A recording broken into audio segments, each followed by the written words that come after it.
Olá, pessoal. Tudo bem? Aqui é a Patrícia Quintão. Eu sou professora, coach e coordenadora dos cursos de Tecnologia da Informação e Informática no Ponto dos Concursos. É um prazer estar aqui com vocês. Bem, então no webinário de hoje eu pretendo conversar com vocês sobre aquele que eu considero que seja o maior concurso da área policial em 2019. Então, a expectativa pelo edital da Polícia Civil do Distrito Federal é enorme, tá? E até mesmo já circulou recentemente uma fake news que apontava o CESP como a banca examinadora desse concurso, por dispensa de licitação. Mas, como a gente sabe, né, isso não é verdade, pode até ser, mas ainda não foi confirmado, né? E a banca examinadora, ela encontra-se em processo de definição. E o edital, né, nós temos aí a previsão de que ele seja liberado até o primeiro semestre de 2019. Então, eu acredito que em maio, junho, esse edital já seja liberado pela banca. Então, o governador do Distrito Federal, ele anunciou a autorização de 300 vagas para escrivão. E são aguardadas cerca de 1.500 vagas para agente. Então, é uma excelente oportunidade e será uma briga de gigantes. E eu tenho certeza de que aqueles que já se prepararam com antecedência, com força, com muita dedicação, terão mais chances sobre os demais que iniciarão os estudos agora, ok? Eu acredito que a banca seja realmente CESP, e essa banca é uma banca já conhecida, né, dos concurseiros da área, que estudam para a área policial, em especial aqueles que já fizeram provas da Polícia Federal, da Polícia Rodoviária Federal, né? Então, eles já sairão na frente. Mas isso não é empecilho, né, para que você continue já nessa missão, estudando com material apropriado, né, fazendo a resolução de muitas questões para fixação da matéria, né, e entendimento aí do nível de cobrança da banca, ok? Eu vou compartilhar com vocês aí a minha tela para a gente poder dar continuidade ao estudo aí. Então, vou passar aqui os slides e vamos ao que interessa, então, que é o nosso webinário de hoje. A banca, então, ela está em processo de definição. Nós teremos vagas para agente e escrivão, né? Cerca de 1.800 vagas. O salário, né? Ele é bem atrativo. E a previsão, então, de divulgação, como eu já disse, é agora no primeiro semestre de 2019. No último concurso de 2013, nós tivemos 300 vagas para agente. E nesse concurso, eram 15, para a gente, nós tivemos 15 questões da disciplina de noções de informática. Foram 90 vagas para escrivão, com 5 questões de informática, ok? Então, venha comigo aí. Eu pretendo já passar hoje para vocês inúmeras dicas. E eu espero que elas sejam valiosas para todos vocês na hora da prova. E não somente para os alunos da Polícia Civil do Distrito Federal, como todos aqueles que estão aí em busca do seu tão almejado, né, da sua tão almejada aprovação no concurso público. Eu coloquei para vocês nesse slide alguns cursos que nós temos no ponto dos concursos, com foco na Polícia Civil do Distrito Federal. Eu já sou professora no ponto dos concursos desde 2008 e de lá para cá já foram mais de 600 turmas sob a minha responsabilidade. Cursos de informática básica e de tecnologia da informação. Além de participar de todos os projetos do ponto, como Ponto Recursos, eu sou professora na turma de elite, sou professora em todos os cursos em que a disciplina de informática é cobrada em pacotes em PDF, em pacotes com videoaulas e nos cursos regulares. Tá? Então, sinta-se à vontade aí para poder aproveitar toda essa expertise, né, obtida ministrando aulas para concursos e no dia a dia, né, trabalhando aí como analista legislativo na Assembleia de Minas, onde eu atuo na área de governança de TI. Tá? Também sou professora na área de segurança e assim por diante. Mas é isso, pessoal. Então, vocês me encontram pelas redes sociais, eu deixei o caminho das pedras aí. Eu gostaria de convidá-los a se inscreverem no meu canal do YouTube, né? O link está sendo disponibilizado aí para vocês pela coordenação. No canal do YouTube eu tenho inúmeras videoaulas gratuitas abordando diversos temas da área que são legais para o aprimoramento de todos vocês. E eu aceito aí sugestões também de novos temas para que eu possa abordá-los, né, no decorrer dos próximos webinários. É sempre um prazer estar aqui diretamente com vocês, além de atuar, né, em background nas aulas em PDF. Bem, rumo então às dicas e questões de hoje. Eu vou começar a falar sobre segurança da informação. É um assunto bastante cobrado pelas bancas. Se CESP for a banca escolhida para a Polícia Civil, é mais um motivo, né? Esse assunto ele vem com bastante força na prova do CESP, mas as demais bancas também têm um certo carinho por esse tema. E como eu lido também muito nessa área de segurança, eu gosto de começar por ele os nossos estudos. Então, tudo começa em segurança da informação com o que nós chamamos de ativo. Ativo é o que tem valor para a organização, é o que tem valor para você no ambiente doméstico. Ativo é o que você quer proteger. Então, dentro aí da sua residência, o seu equipamento que está sendo utilizado por você agora para assistir a este webinário, ele é considerado um ativo, né? Então, ele merece uma determinada proteção. O ativo, ele está sujeito a vulnerabilidades.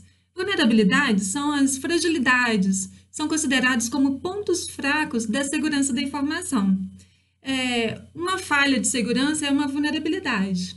Agora, lembre-se de que a vulnerabilidade, ela é passiva, ela existe, e se ela não for explorada, nada acontecerá.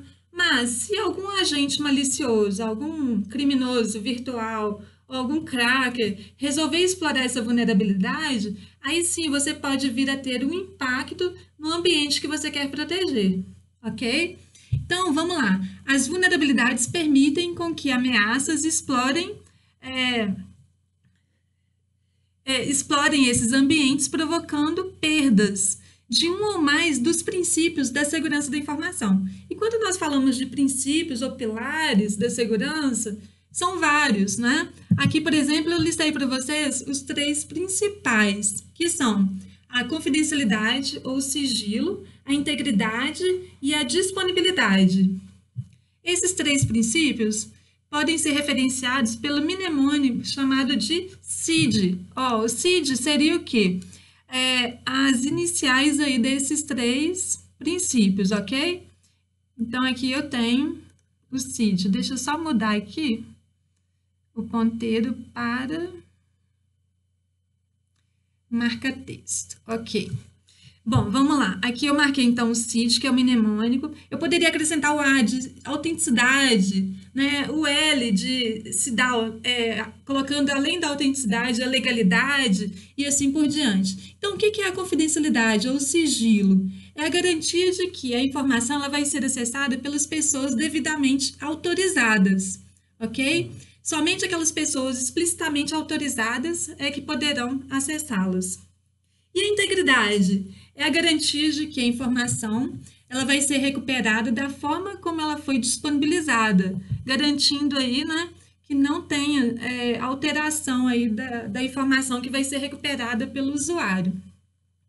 A modificação dessa informação ela vai ser feita somente pelas partes ou pelos usuários devidamente autorizados.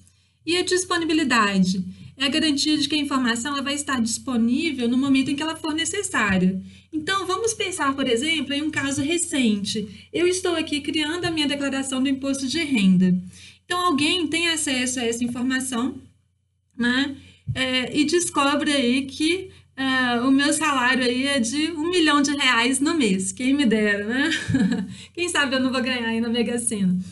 Bem, pessoal, nesse caso, quebrou-se o sigilo. Essa informação ela é pertinente à professora Patrícia, a mais ninguém. Então, se alguém teve algum acesso indevido a essa informação, né, nós tivemos aí a quebra da confidencialidade ou sigilo. E se além disso, né, essa pessoa mal intencionada vai lá e altera essa informação, e aí a informação que foi encaminhada para a Receita Federal não é a informação íntegra, né, que deveria ter sido liberada. Então houve nesse momento a quebra da integridade. E imagina que no momento em que eu vou enviar a informação para a Receita Federal, os servidores da Receita Federal estarão fora do ar, né? Não podendo aí receber a minha declaração no momento do envio. Então, nós temos aí que o ambiente encontra-se com quebra do princípio da disponibilidade. Então, no momento em que eu precisei utilizar esses servidores para envio da minha declaração, eles encontravam sobrecarregados e indisponíveis, né? O que comprometeu aí o envio desse arquivo para a Receita Federal. Isso é muito comum na época de entrega da declaração de imposto de renda, né? No final do prazo aí de entrega. Então, para isso, a Receita Federal, ela coloca diversos servidores aí realizando essa atividade, para que haja um balanceamento de carga entre eles e tal situação não ocorra. Isso é o que nós esperamos. Então, se você tem um ativo com a vulnerabilidade, essa vulnerabilidade sendo explorada por uma ameaça, você pode ter a quebra de um ou mais dos princípios da segurança da informação. Isso causa impactos no negócio, né? Por exemplo, nesse cenário, eu não conseguiria enviar a minha declaração do imposto de renda para a Receita Federal, e esses impactos são limitados por medidas de segurança. Então, eu posso ter aqui no meu equipamento um antivírus, um anti-spyware, um firewall pessoal habilitado. Eu vou instalar todas as correções de segurança do sistema operacional para fechar essas vulnerabilidades, né? Para evitar com que eu tenha vulnerabilidades que ocorrem em virtude da não atualização do sistema operacional, para que a máquina encontre-se, né, fortalecida e com mais barreiras de segurança, evitando que ela seja invadida por pessoas não autorizadas. Então, todo esse processo ele é cíclico e é importante. Então, você precisa entender todo esse cenário, né, para poder resolver as questões de segurança. E na parte de segurança, a gente tem os códigos maliciosos. Então, esses códigos maliciosos são conhecidos como malware. Existem várias espécies que eu listei aí para vocês. A infecção de um sistema por códigos maliciosos, ela pode ocorrer por meio da execução de arquivos infectados que o usuário pode obter da rede, de mídias removíveis, como pendrives, né? HDs externos, por meio de mensagens eletrônicas, por meio do acesso a páginas da internet comprometidas, por meio do acesso a redes sociais ou, né, diretamente aí de outros equipamentos. Então, isso já foi questão aí de prova várias vezes, né? E é importante aí vocês lembrarem desse fato. Aqui eu coloquei para vocês, o vírus, ele tem um fim específico, ele precisa de hospedeiros, diferentemente do worm. O worm não precisa de hospedeiros para se propagar, porque ele propaga-se automaticamente explorando vulnerabilidades. Eu já falei para vocês o que são essas vulnerabilidades, que são esses pontos fracos da segurança da informação. E quando você tem worms aí na sua rede, isso pode comprometer o desempenho da rede. Porque o worm, ele fica mandando o que a gente chama de broadcast. Ele manda um pacote para todas as máquinas da rede em busca de máquinas vulneráveis. Quando ele encontra uma máquina vulnerável, né, com um tipo de vulnerabilidade por ele explorada, ele se autocopia para essa máquina e a partir daí, essa máquina também ela começa a propagar essa ameaça pela rede. Então, você acaba tendo aí inúmeras máquinas contaminadas, espalhando esse código pela rede, provocando, então, lentidão da rede e outras ações. Quando você tem um worm que é comandado remotamente por um invasor remotamente, né? Esse worm ele é conhecido como bot. O bot é um tipo de ameaça, então, que é um worm, só que ele tem essa ação de ser comandado remotamente. E um conjunto de máquinas contaminadas pelo bot é conhecido como botnet. Então, a rede, nesse caso, é chamada de botnet ou rede zumbi, que possui máquinas infectadas por bots. Cavalo de Troia. Na verdade, cavalo de Troia, ele é um presente de grego. Então, você acha que está recebendo um programa para uma determinada finalidade, quando que por trás ele abre portas para o seu computador ser invadido, ou ele executa outras ações que não lhe foram informadas. Tá? Então, eu posso baixar, por exemplo, uma proteção de tela, achando que ela vai ter esse efeito no meu computador, mas por trás o sistema instala, abre uma porta ou instala uma backdoor para que a minha máquina possa ser acessada remotamente. Então, a backdoor ela abre portas para ataque. O hijacker ele é um tipo de ameaça que vai alterar a página inicial dos browsers. Então, de vez em quando, você acessa aí o seu equipamento e começa a aparecer páginas suspeitas. Você pode não acessar determinados sites. Essa ameaça pode impedir a ação do antivírus. Então, isso é uma característica típica desse tipo de ameaça. O spyware é um programa espião. Nessa categoria, a gente tem o adware, que apresenta propagandas. A propaganda pode ter um uso legítimo ou não. Na maior parte aí pode ser um uso malicioso, né? E aí você vai começar a acessar páginas de cassino, páginas contaminadas por códigos maliciosos e que não sejam idôneas. Screenlogger vai copiar as telas que foram acessadas e o keylogger vai copiar as teclas que foram digitadas pelo usuário. O rootkit é um programa também muito interessante que a banca gosta bastante, né? Ele busca se camuflar no seu equipamento, ou seja, ele quer ficar escondido sem ser notado, né? Pelo antivírus ou pelo usuário, para que ele possa ter o seu efeito sobre a máquina. E o ransomware, que é um tipo de ameaça que vai solicitar um resgate. O ransomware ele pode criptografar o disco inteiro do seu equipamento ou parte do disco, solicitando um resgate para liberação dos dados. Só que esse resgate não é garantia de que os dados serão liberados, ok? Então, cuidado aí para que vocês não sejam a próxima vítima dessas ameaças.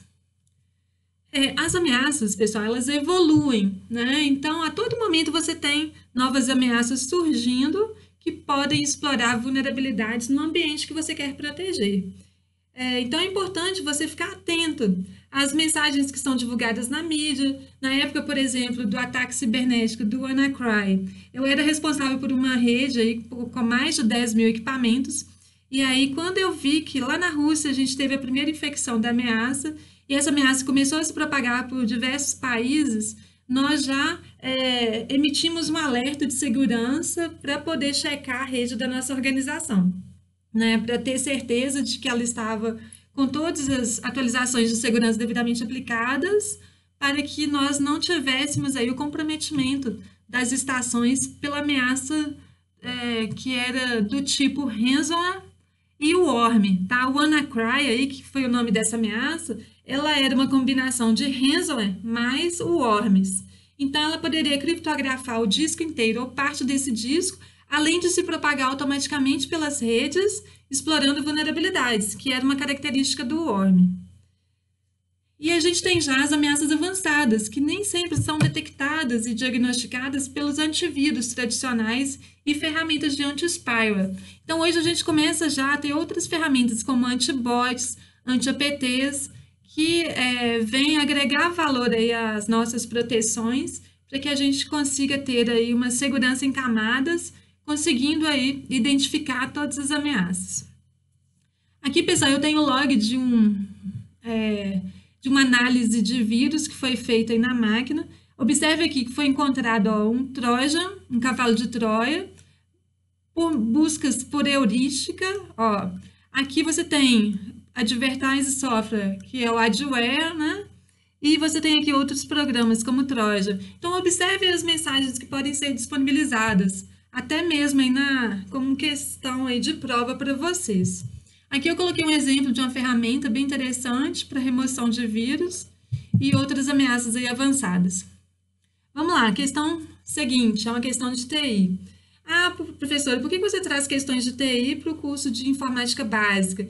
Porque tem algumas questões de TI que inicialmente foram cobradas na prova de tecnologia da informação e que depois de um certo tempo elas são cobradas na prova de informática básica, tá? Então, como professora aí da área, eu consigo identificar essas tendências e já mostrá-las para vocês. Então, um funcionário de uma empresa percebeu que o seu computador estava sendo controlado remotamente, sem o seu consentimento, quando foi notificado pelo administrador da rede, que a partir do seu computador estavam sendo enviados spams, realizados ataques de negação de serviço e propagação de outros códigos maliciosos. Com base nessas características, conclui-se que o computador deve estar infectado por... Bom, uma chance aí para vocês, né? 3 letrinhas. Então, você fala, ó, a questão destaca que a máquina estava sendo controlada remotamente, sem o consentimento do usuário, ó. E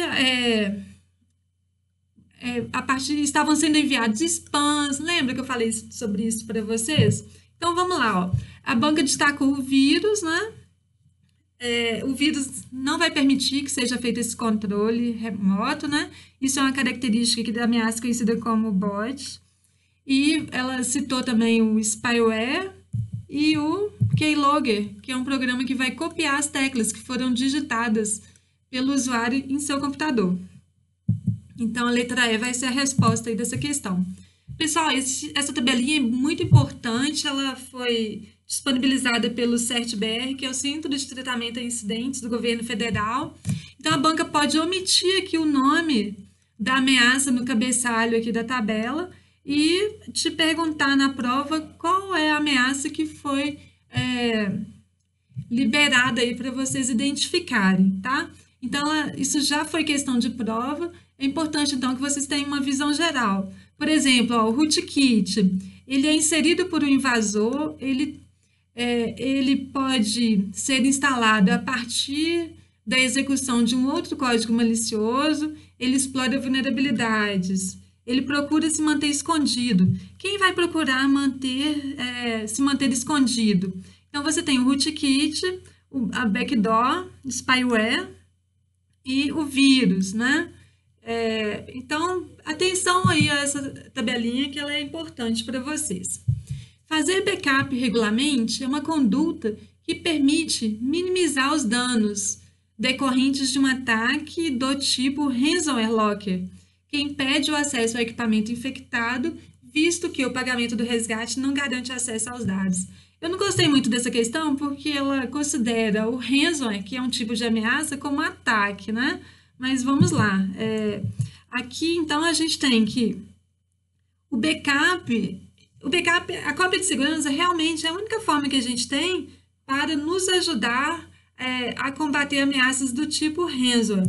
E a literatura destaca 2 tipos de ransomware, o ransomware crypto e o locker. Né? Um vai criptografar os dados e o outro vai impedir que o equipamento seja acessado, ok? Então, nesse caso aí, o backup é a garantia aí, que você tem para conseguir recuperar os seus dados. Não confie no pagamento de resgates, como eu já vi aí diversas pessoas fazendo, porque o pagamento do resgate não é garantia, né, de recebimento aí dos dados e de desbloqueio aí desses dados. Então, que regras são importantes aí, ou que medidas são importantes para você se proteger contra a ameaça do tipo ransomware? Manter o seu computador sempre atualizado, com as últimas atualizações de segurança, né, que são liberadas tanto para o seu sistema operacional quanto para os aplicativos, como o pacote Microsoft Office, o LibreOffice, antivírus e assim por diante. Tenha uma cópia de segurança, né, um backup dos seus arquivos e tenha sempre atitudes seguras no uso dos recursos de TI. Então, cuidado aí na hora de colocar a sua senha em computadores que você não conhece, né, em ambientes aí que você não tem como garantir a segurança desses recursos. Todo cuidado é pouco quando você se refere à segurança da informação. E aqui eu tenho uma tela de um log, né, um registro aí de uma detecção que foi feita aí pela ferramenta Antibot instalada em um firewall de uma organização que eu administrava. Então, observe aqui que foi identificada uma ameaça conhecida como CryptoMiner, ou minerador de criptomoedas. Se essa ameaça for de conhecimento do usuário, então ela pode ser utilizada de maneira íntegra. Mas quando o usuário não sabe que se tem um minerador de criptomoedas no seu equipamento e ela entra em ação, aí sim você pode considerá-la como ameaça. E então aqui nesse contexto você tem, por exemplo, o roubo da capacidade de processamento dos computadores para minerar criptomoedas. Então você tem essa ameaça utilizando toda a capacidade de processamento da máquina para fazer mineração de criptomoedas de maneira ilegal. Aí esse tipo de ataque é conhecido como cryptojacking. Ainda não cobrado em prova, né? E é uma questão bem interessante e atual para você poder estudar. Então a gente já viu sobre o ransomware, sobre as medidas de segurança. Vamos para frente então. A questão seguinte, de 2018. Entre as categorias de antivírus disponíveis gratuitamente, a mais confiável e eficiente é o Skyware, pois os antivírus dessa categoria fazem uma varredura nos arquivos e são capazes de remover 99% dos vírus existentes. Então apareceu um termo novo aí para vários concurseiros, né? O Skyware. Então, o que é na verdade o Skyware? A banca começou a falar que ela é um antivírus, e isso é um conceito inadequado. Então, imagine que você esteja utilizando o seu equipamento e de repente aparece lá um pop-up falando, ó, você tem arquivos infectados na sua máquina, instale aqui um antivírus ou um programa para reparar esse problema no seu computador. Aí você vai lá e clica no iniciar download, instala.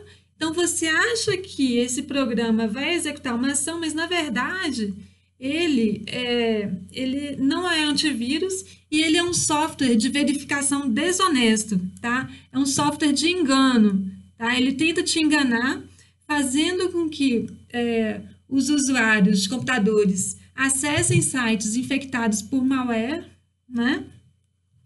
E fiquem assustados com essas mensagens e paguem uma taxa para adquirir esse software, que irá resolver o suposto problema, quando, na verdade, o usuário ele vai instalar um falso software antivírus, que, no caso, é um malware que vai roubar os dados pessoais da vítima. Tá? Então, a banca usou esse termo, Skyware, que é um termo novo aí, e é mais uma ameaça para vocês aí estudarem. Vamos lá, pessoal, vamos falar um pouquinho sobre redes de computadores. Adoro muito esse tema. Eu trabalhei na área de redes há bastante tempo, né? E até cheguei a ser administradora de redes de uma multinacional. Mas vamos lá, o modelo OSI é um modelo de 7 camadas. Então, quais são as camadas? Física, enlace, rede, camada de transporte, a camada de sessão, a camada de apresentação e a camada de aplicação. De baixo para cima, ó, da camada de nível mais baixo para a camada de nível mais alto, se nós pegarmos aqui as iniciais de cada camada, a gente vai ter o mnemônico aí chamado de FERTSA, tá? Então, para vocês memorizarem aí, eu memorizei dessa forma, utilizando aí as iniciais das camadas. Então, vamos lá, pessoal, eu preciso entender qual é o significado e o papel de cada camada. Então, quando você tem aí a transferência de informações entre uma máquina de origem e uma máquina de destino, internamente o protocolo ele passa por diversos níveis, e aí cada um deles tem um papel na rede, ok? Então, a camada física é a camada de nível mais baixo. Essa camada, ela faz a transmissão das informações de forma bruta. Ela transmite bits desestruturados pela rede. E aí, em seguida, ela manda esses bits para a camada seguinte, que é conhecida como camada de enlace. A camada de enlace organiza os sinais brutos, né, que são esses bits, zeros e uns, em unidades chamadas de unidades lógicas, conhecidas como quadros.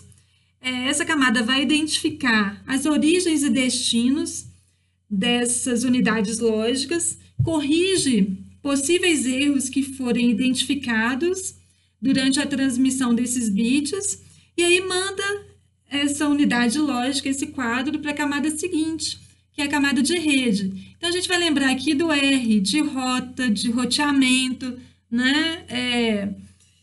de roteadores, são elementos e características aí dessa camada. Então, vamos lá, a camada de rede, ela vai identificar qual é a rota que o pacote vai seguir da origem até o destino. Então, ela vai decidir como rotear pacotes entre os nós conectados por meio de uma rede. Que elementos de interconexão nós temos aqui? Por exemplo, os roteadores, né? Na camada de transporte, a camada de transporte ela é uma camada intermediária. Observe aqui, ó, que eu tenho 3 camadas abaixo e 3 camadas acima. E no nível intermediário aqui, nós temos a camada de transporte. Ok? Então, ela faz a ligação entre as camadas do nível de aplicação, que são essas camadas superiores, com as camadas do nível físico, que são as camadas 1, 2 e 3. Ela é responsável pela comunicação fim a fim. Então, ela controla a saída das informações na origem e a chegada delas no destino. E aí a banca te pergunta, que foi utilizado, qual o protocolo que é utilizado para que a entrega seja não confiável e aí você vai diretamente aqui ao protocolo UDP. Então, ele permite que a entrega não seja confiável e ele não é orientado à conexão. E o TCP já é um protocolo que garante a entrega e ele é orientado à conexão. Mas, professora, eu não entendi nada. Vamos lá, pessoal. Imagina o seguinte, você está baixando uma música, né? Se algum pacotinho lá se perder no meio do caminho, não tem problema. Você baixa esse pacote novamente. Então, nesse cenário, a gente poderia utilizar o protocolo UDP. Agora, vai acontecer uma cirurgia. O médico está aqui em Belo Horizonte e o paciente em São Paulo. Então, eu preciso que essa entrega seja confiável, porque senão o médico aqui vai dar um comando e esse comando vai chegar de maneira indevida no paciente, né, por meio aí da rede de computadores. Então, a entrega nesse cenário tem que ser confiável. E aí, o TCP, ele nos garante essa entrega, né, e ele é orientado à conexão. A camada 5, a camada de sessão, ela vai estabelecer, gerenciar e terminar sessões entre a máquina de origem e a máquina de destino. Depois nós temos a camada de apresentação, que ela é conhecida como tradutora da rede. O que ela faz? Ela vai ser responsável por determinar o formato utilizado para transmitir dados entre os computadores. Então, se o meu dado está criptografado, eu vou conseguir identificar, por exemplo. A camada de aplicação é a camada de nível mais alto. Eu coloquei aqui o desenho de um usuário, para vocês memorizarem. Ela fornece serviços ao usuário final. Então, um exemplo aí de um protocolo que fornece serviço ao usuário final é o FTP, que é o protocolo de transferência de arquivos, ok?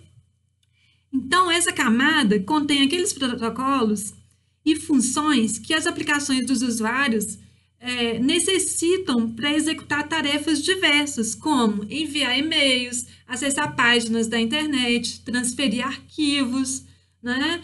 Fazer acesso remoto a determinados equipamentos e assim por diante. Então, pessoal, agora ficou fácil, né? Então, o modelo OSI é um modelo de 7 camadas. O modelo OSI ele é mais conceitual, porque na prática a gente utiliza o modelo TCP/IP. O modelo TCP/IP é um modelo que tem 4 camadas, interface com a rede, transporte e aplicação. Na verdade, nesse modelo, você não tem as camadas de apresentação e de sessão, que foram, né, não são consideradas, e aqui as camadas 1 e 2 são conhecidas como camada de acesso à rede. Então, você tem acesso à rede, transporte e aplicação. Bom, professor, é muita informação, né? Pessoal, mas depois que você aprende, e aí você vai conseguir fazer, né, as interpretações adequadas. Todo esse conhecimento é importante na disciplina de rede de computadores. Então, desde o conceito de protocolos, de meios utilizados para realizar a conexão, os equipamentos de interconexão de redes, a parte de endereçamento IP, né? Onde você identifica lá o endereço IP, a máscara e outros elementos. Tudo isso é importante aí na prova. Vamos lá. Então, quais são os protocolos mais cobrados em provas? Então, esse slide é bem interessante aí para vocês. Então, a gente começa aqui. O protocolo é o quê? Um conjunto de regras que permitem a comunicação entre as máquinas em uma rede. Então, o TCP/IP, na verdade, ele é uma pilha de protocolos, sendo que os dois protocolos mais importantes dessa pilha são o TCP e o IP, né? O próprio nome já diz isso. Então, vamos lá. O DHCP é um protocolo que nos permite automatizar a atribuição de endereços IPs. Então, se eu tenho uma rede com 10 mil equipamentos, imagine eu ter que configurar todas as máquinas quanto à parte de endereçamento IP manualmente. Seria muito trabalhoso. Então, para isso, você pode instalar um servidor DHCP na rede que vai ficar responsável pela distribuição dinâmica, né, desses endereços para os diversos equipamentos, na hora que eles entrarem na rede. E aí a gente tem o HTTP, que é um protocolo de transferência de hipertexto. Você pode realizar a transferência das páginas web para os nossos programas navegadores, né? E aí não confunda HTTP com HTML, ok? HTML é uma linguagem para você construir páginas da internet. O HTTP é o protocolo de comunicação para você transferir hipertextos. E aí quando você tem HTTPS, o HTTPS é uma variação do HTTP, que utiliza mecanismos de segurança. E aí, pessoal, eu gostaria de falar um outro conceito aí. Você tem diversos... os protocolos, eles definem uma porta padrão de comunicação que vai ser utilizada nas conexões. Mas essas portas, consideradas aí como portas padrão, essas portas padronizadas, elas podem ser modificadas. Por exemplo, o HTTP utiliza de forma padrão a porta 80. O HTTPS utiliza a porta 443. O IMAP, né, em português, utiliza a porta 143. E aí, vamos continuar. O que vai... Então, nós já vimos aqui. Vamos ver, então, agora o DNS. O DNS converte nomes de domínio para endereço IP e vice-versa. Então, quando você acessa www.desconcursos.com.br, você está acessando o site pelo nome do domínio e não pelo IP. Mas na hora dessa informação ser localizada, né, na hora do site ser localizado, a rede precisa identificar qual é o seu endereço IP. E aí o DNS nos ajuda nessa missão. Imagine se a gente tivesse que decorar todos os IPs dos endereços da internet que nós visitamos normalmente, né? Seria bastante complicado. O Telnet é um protocolo que nos permite fazer acesso remoto, só que ele é um protocolo inseguro, porque ele transmite a informação em texto claro, ou seja, sem quaisquer mecanismos de criptografia. O Telnet ele vem sendo substituído pelo SSH, tá? Então, o SSH é um protocolo para login remoto de forma segura. Ele é substituto do Telnet, utiliza a porta 22. Eu tenho dois S aqui, a gente vai lembrar do 22. Eu guardei assim, tá? E ele está ligado ao acesso remoto. E aí nós temos também o IMAP. O IMAP é um protocolo utilizado para o recebimento de mensagens de e-mail, e o POP3 também. Só que o POP3 ele nos permite descarregar as mensagens para a máquina do usuário. E o IMAP, ele permite que a mensagem seja lida diretamente pelo browser ou em um programa cliente de e-mail, sem que ela seja retirada do servidor de entrada. Então, a mensagem continua lá. Na verdade, o que ele faz? Ele não faz a transferência física da mensagem de e-mail do servidor para a máquina do usuário, como é feito pelo POP3. E aí, pessoal, nós temos o SMTP, que é um protocolo para envio de mensagens de correio eletrônico. E aí nós tivemos, né, uma questão CESP em 2018 que falava que o serviço SMTP... Não, deixa eu procurar aqui. O SMTP é o protocolo utilizado para envio e recebimento de e-mail e opera na camada de aplicação do modelo TCP/IP. Então, pessoal, olha só, eu coloquei uma atenção aqui para vocês prestarem bastante atenção nisso. Quando a banca se referir a uma intranet, né, então ela vai contextualizar o ambiente aí de uma intranet, aí você vai considerar o SMTP como um protocolo para envio e recebimento de e-mails, ok? Nos demais casos, ele é um protocolo para envio de mensagens de correio eletrônico. E aí, então, por que ela considera dessa forma? A banca CESP, em 2008, na prova de tecnologia da informação, também já cobrou algo similar. Então, nessa questão de 2008, ela falava o seguinte: o serviço SMTP permite o envio e o recebimento de mensagens de correio eletrônico em uma intranet, mesmo se ela não estiver conectada à internet. Ok, tá, pessoal? Então, da próxima vez que vier algo desse tipo, correta essa assertiva, tá? Então, resumindo, na intranet, se você tem aí, então, a troca de informações na intranet, então, ele pode ser utilizado para envio e recebimento de mensagens. Então, eu descobri aqui um autor da área de redes, que é o Ferozan, e no livro de Comunicação de Dados e Redes de Computadores, eu estou com esse livro aqui ao meu lado, da 4ª edição. Então, ele fala o seguinte: na intranet, então, se você tem o mesmo sistema de correio eletrônico e o remetente e o destinatário da mensagem de e-mail são usuários desse sistema de correio eletrônico, então, eles estão diretamente conectados a um sistema de correio compartilhado. Então, o que acontece nesse cenário? O administrador da rede, ele cria uma caixa de correio para cada usuário. Apenas o proprietário dessa caixa de correio tem acesso a ela.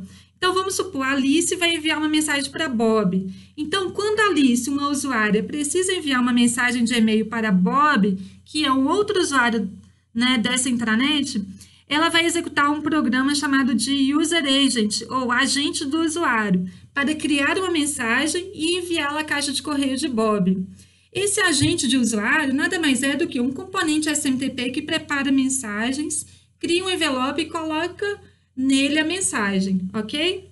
Então, Bob, ao receber a mensagem, ele baixa a mensagem e lê o seu conteúdo diretamente, tá? Usando também esse User Agent, ou agente de usuário. Então, pessoal, é simples. Na intranet, o serviço SMTP permite o envio e recebimento de mensagem de correio, tá? Mesmo se ela não estiver conectada à internet. E aí, esse autor, ele até cita um exemplo. Imagina, por exemplo, a troca de memorandos tradicionais entre funcionários de uma empresa, entre eu e você. Então, existe aí uma sala de correspondência, né, na empresa, onde cada funcionário tem a sua caixa postal com o seu nome inscrito. Então, quando eu preciso enviar uma mensagem para você, e nós trabalhamos aí nessa mesma empresa, eu vou escrever o memorando e o enviarei para a sua caixa de correio. Você vai lá, verifica a sua caixa de correio, encontra o memorando e o lê. Então, nesse caso aí, a gente pode considerar o SMTP dessa forma, tá? Então, por isso que eu coloquei a atenção aí para vocês. Eu já vi essa questão sendo cobrada 2 vezes pela banca CESP.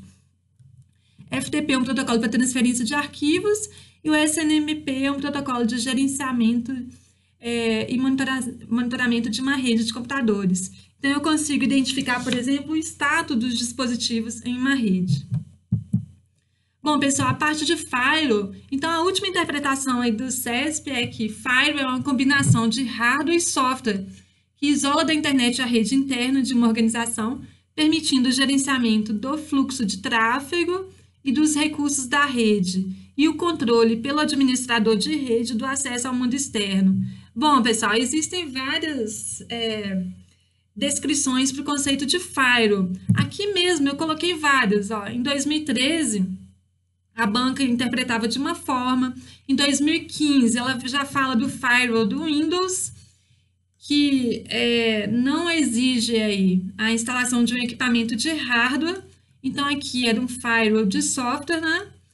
Já em 2016, ela já fala que além de um hardware, um software de segurança, que permite restringir determinados tipos de acesso. Aqui esse item foi anulado, e agora ela considerou dessa forma. Então, se CESP for a banca desse certame, né?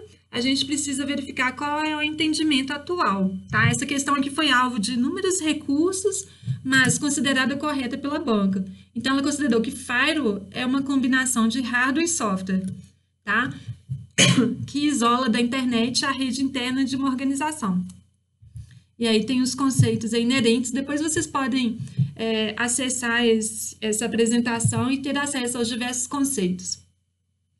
A questão seguinte: integridade, confidencialidade e disponibilidade da informação, conceitos fundamentais de segurança, são adotados na prática nos ambientes tecnológicos, a partir de um conjunto de tecnologias, como, por exemplo, criptografia, autenticação de usuários e equipamentos redundantes.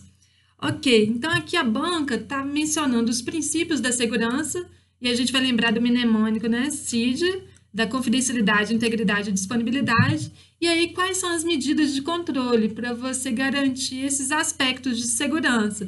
Então, o sigilo, ele pode ser conseguido como? Com a utilização, por exemplo, da criptografia e da classificação da informação.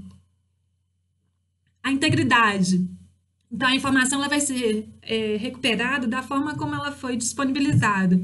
Então, aqui você pode ter um controle de acesso, autenticação de usuários e a disponibilidade.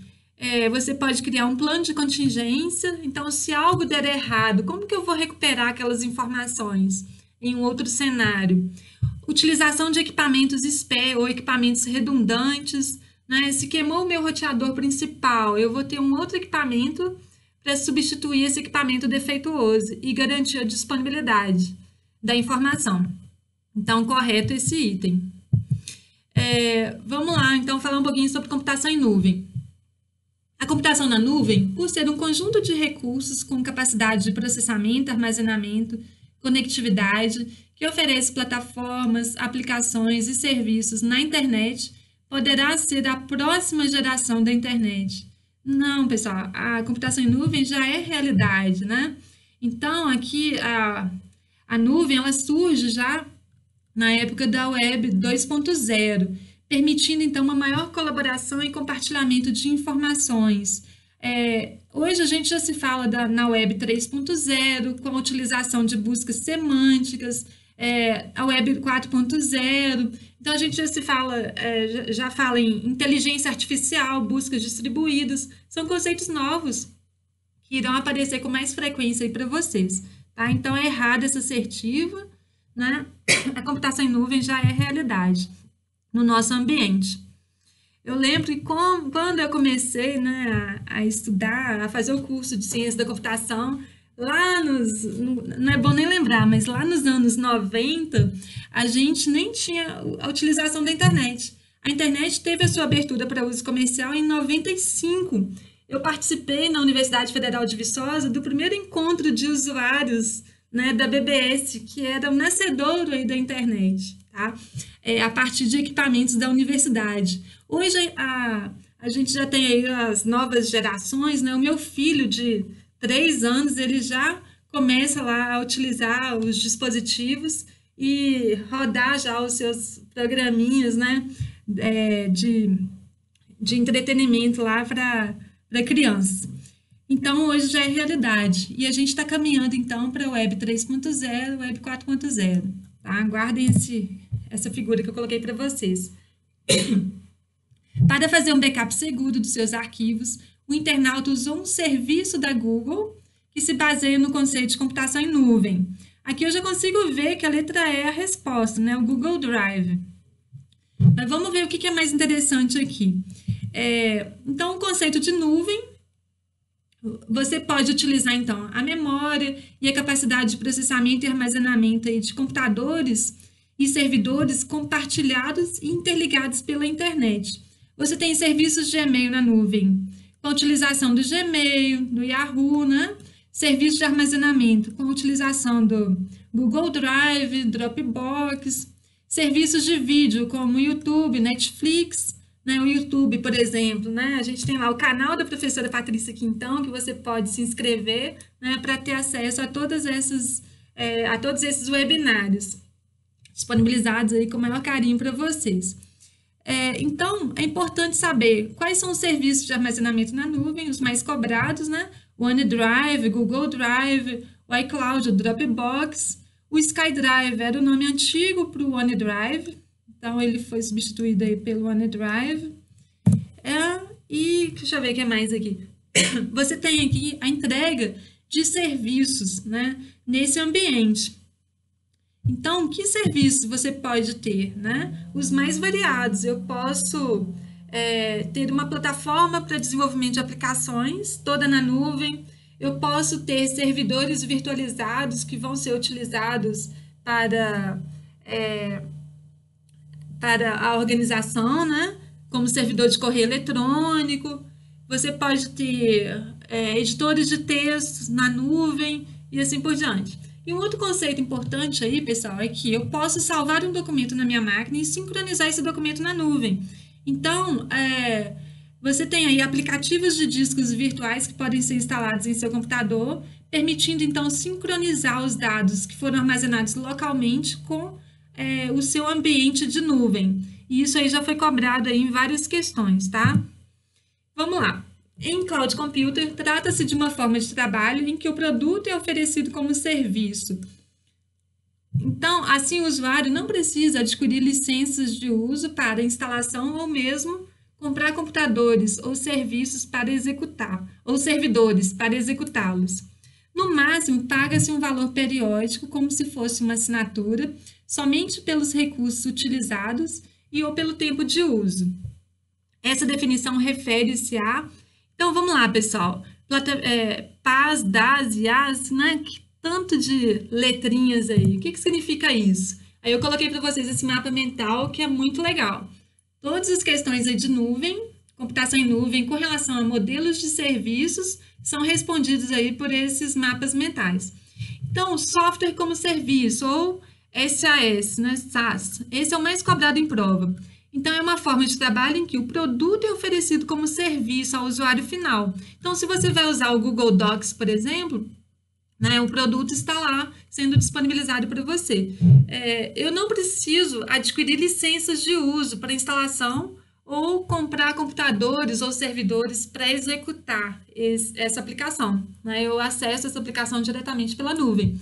Um outro exemplo é o Office 365, muito utilizado aí, já é cobrado em provas, tá? Então, ele pode ser utilizado nessa modalidade. Anualmente, você vai e paga uma taxa para a Microsoft e aí você pode utilizá-lo, né, diretamente pela nuvem, sem ter que instalar em seu equipamento essa aplicação. PaaS é a plataforma como serviço, ó.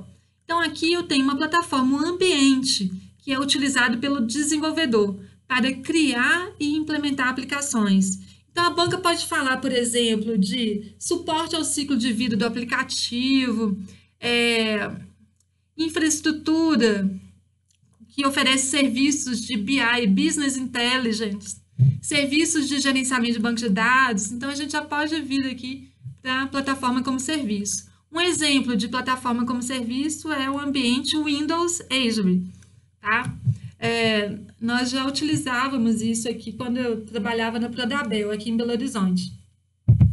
Infraestrutura como serviço, então o cliente ele contrata uma infraestrutura computacional, geralmente em ambientes virtualizados como serviço, né? Então você tem servidores virtualizados que oferecem uma série de ambientes de armazenamento de dados para você hospedar suas aplicações e dados, né?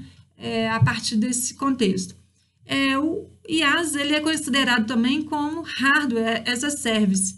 Esse aqui era o termo antigo para esse mesmo conceito. Aqui a gente tem, por exemplo, o SkyDrive, o Google Drive, né, o OneDrive, né, e outros serviços aí. Recentemente, a gente tem cobranças aí do CESP do conceito de Big Data como serviço. Big Data é um tema que já vem aí na prova da Polícia Federal, em todos os concursos da área fiscal ele já vem sendo cobrado e cada vez mais na prova aí de informática básica. Então, preste atenção aí a esse serviço, né? Aqui você tem a terceirização de várias funções do Big Data para a nuvem, ok? E aí nós temos a comunicação como serviço, o desenvolvimento como serviço, o teste como serviço, o database, né, como serviço e tudo como serviço. Everything as a service, tá? Você vai contratar tudo. Então, não precisa mais da área de TI na sua organização e você já terceiriza todo esse trabalho e todo esse ambiente a partir, né, de algum provedor de serviços na nuvem. Então, papéis na computação em nuvem. CESP eu não vi cobrando muito essa questão, outras bancas como a FGV cobra mais, né, e assim por diante. Então, você tem IaaS suportando o PaaS, a plataforma como serviço, que suporta o software como serviço. O provedor, ele fornece todos essas modalidades de serviços. O usuário final consome o SaaS, né? Quando você usa lá o Office 365, por exemplo. O desenvolvedor fornece aplicações para SaaS, que são consumidas pelo usuário final. O desenvolvedor utiliza a plataforma como serviço e pode consumir também a infraestrutura como serviço. Então, memorizem aí essa figura, porque ela é muito legal aí para a prova. A questão de 2018 aí, o CESP, na computação em nuvem, cloud computing, que mudou a visão de pessoas físicas e jurídicas acerca de recursos de tecnologia da informação, um modelo que oferece um ambiente sob demanda para desenvolvimento, teste e gerenciamento de aplicações, desenvolvimento, teste e gerenciamento bom, uma chance aí para vocês, né? Agora ficou fácil. É a plataforma como serviço, ok? BIOD, então, você pode aí, como funcionário de uma empresa, levar para dentro da empresa aparelhos pessoais que você utiliza na sua residência, para usá-los profissionalmente no trabalho. Então, quais são as vantagens e desvantagens? A vantagem é que a empresa economiza com essa compra de dispositivos. Então, eu vou levar aqui o meu notebook para eu usar lá na Assembleia de Minas, né? Então, a Assembleia não vai precisar comprar equipamentos para mim lá. Bom, e às vezes o meu equipamento é até superior, né, do que o equipamento que eu utilizo lá na organização. E qual é o risco disso? Imagina que o meu filho utiliza o meu notebook, instala joguinhos, né? E aí acabou contaminando essa máquina. E aí, quando eu coloco essa máquina na rede lá da organização, eu acabo contaminando aquela estrutura. E além disso, você tem aí o risco de ter informações confidenciais da empresa sendo acessadas aí de maneira indevida, né, na sua residência. Então, eu tenho arquivos da Assembleia que eu coloco no meu equipamento e quando eu trago esse equipamento para casa, eu posso ter aí o vazamento dessa informação. Então, a empresa hoje ela precisa definir qual é a política que ela vai adotar para a utilização do BIOD dentro aí da sua corporação, tá? Isso tudo fica bem explicitado na política de segurança da informação. Então, ela que vai dizer o que pode e o que não pode ser feito. Se essa nova modalidade aí vai poder ser utilizada ou não na sua organização. A IoT, a internet das coisas. Então, cada vez mais você já vai ter diversos dispositivos com sensores capturando aspectos do mundo real. Então, a geladeira, por exemplo, vai verificar o controle de temperatura, controle de umidade, sensores de presença, né, em determinados locais. O tênis já vai ver lá se você está tendo aí um desempenho eficiente na sua corrida e assim por diante, né? É muito interessante, mas esse tipo de tecnologia traz uma série de riscos, né? Você pode ter, então, equipamentos eletrodomésticos sendo invadidos e capturados por hackers, né? Então, o seu filho está lá dormindo e, de repente, a câmera acende e alguém tem acesso, né, para visualizar o que está acontecendo lá naquele quarto. Então, isso tudo que antes era ficção, agora vem se tornando realidade. Então, todo cuidado é pouco aí quando você colocar dispositivos desse tipo, né, em uso aí na sua residência. E a gente tem um outro golpe aí que eu já vi na prática com alguns usuários, e ele é chamado de sextorção. Então, alguém te mandou mensagem falando que tem um vídeo seu gravado assistindo a um site pornô. E aí te solicita o pagamento de $1.400 em bitcoins, por exemplo, que são as moedas virtuais. E aí você fica todo lá, né, com medo dessa chantagem e tenta pagar. Mas, na verdade, o criminoso ele não tem o seu vídeo e ele descobre. E ainda a mensagem nesse tipo de golpe, ela mostra para você uma senha que você utilizou há um tempo atrás, né, no ambiente da internet. Se você não altera suas senhas com frequência, pode até ser a sua senha atual, tá? Então, eu tive um usuário em uma empresa em que eu trabalhei que, né, ele começou até a perder a produtividade porque ele estava sendo vítima desse tipo de golpe e ele acreditou nesse golpe e não sabia o que fazer, né, se ele pagava ou não os bitcoins, até que eu tive acesso à mensagem e expliquei para ele que isso era um golpe. Aí ele ficou mais aliviado. Mas, na verdade, ele nem acessava, ele me disse que ele não acessava os sites pornôs e muito menos tinha aí vídeos, né, espalhados aí nesses ambientes. Então, cuidado aí se você receber a mensagem desse tipo, né? E aí você pode ver se a sua senha não vazou na internet. Porque às vezes você cadastra o seu e-mail em vários sites, né? Tem gente aí que utiliza o mesmo e-mail para todos os serviços, a mesma senha em todos os serviços, o que não é uma boa prática de segurança. Então, esse site aí que eu coloquei para vocês te permite checar se a sua conta de e-mail foi comprometida. Então, se a sua conta foi comprometida, você pode vir a ser vítima aí de um tipo de golpe desse tipo, ok? Então, depois vocês podem acessar aí, eu coloquei o endereço aqui para vocês, ó. Coloque aqui o seu endereço de e-mail e observe se você já teve vazamento da sua informação pelo Twitter, pelo Gmail, outra rede social, né, que porventura você tenha tido acesso, tá? Quando você clica aqui, né, ele verifica para você se você foi comprometido ou não. Então, pessoal, todo cuidado é pouco quando se fala em segurança da informação. Eu poderia ficar aqui horas falando só de segurança ou só de computação em nuvem. Eu pretendo trazer outros webinários específicos com determinados temas, né? Então, mandem para mim aí no meu Instagram ou no Facebook o que vocês querem aí para os próximos webinários, que eu irei me organizar aí para atendê-los. Um outro tipo de situação que vem acontecendo é o número altíssimo de vítimas com selfies, né, de nudez e compartilhamento aí de fotos íntimas em sites, em smartphones, e isso tem aí causado problemas. Então é isso, pessoal. O primeiro passo, então, para a sua aprovação é abandonar a sua zona de conforto, tá? Então, com paixão, com trabalho, com foco, com persistência e determinação, você vai conseguir obter o resultado almejado. Agora, se você quer resultados diferentes, você precisa tomar ações diferenciadas do que o que você fez até agora, ok? Então, é com muito paixão, muito trabalho, esforço, luta, que eu tenho certeza, então, de que você conseguirá atingir o resultado desejado e a sua tão almejada aprovação, tá? Eu deixei aí o link para todos os meus cursos, né, do Ponto dos Concursos. Eu também já tenho 2 livros publicados, um com foco na Banca CESP, o outro na Fundação Carlos Chagas.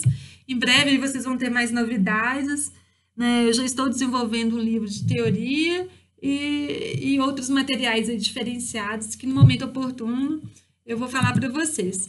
É isso, os meus contatos estão aí. Espero que vocês tenham gostado. Mandem para mim aí o feedback. Eu tô vendo aí a galera deixa eu ver aqui, pelo YouTube. Quem não assinou o canal ainda, pode ir lá. O Alexandre tá aqui, o Hermes, o Adriano, né? Eu tô vendo a galera toda aí. É isso, pessoal. É sempre um prazer fazer parte aí dessa trajetória com todos vocês. Alexandre Santos, então eu tô vendo aí alunos e outros colegas aí que não estudaram comigo, mas é sempre um prazer estar com vocês, tá? Então tá, é isso. Um grande abraço, então. Valeu, pessoal!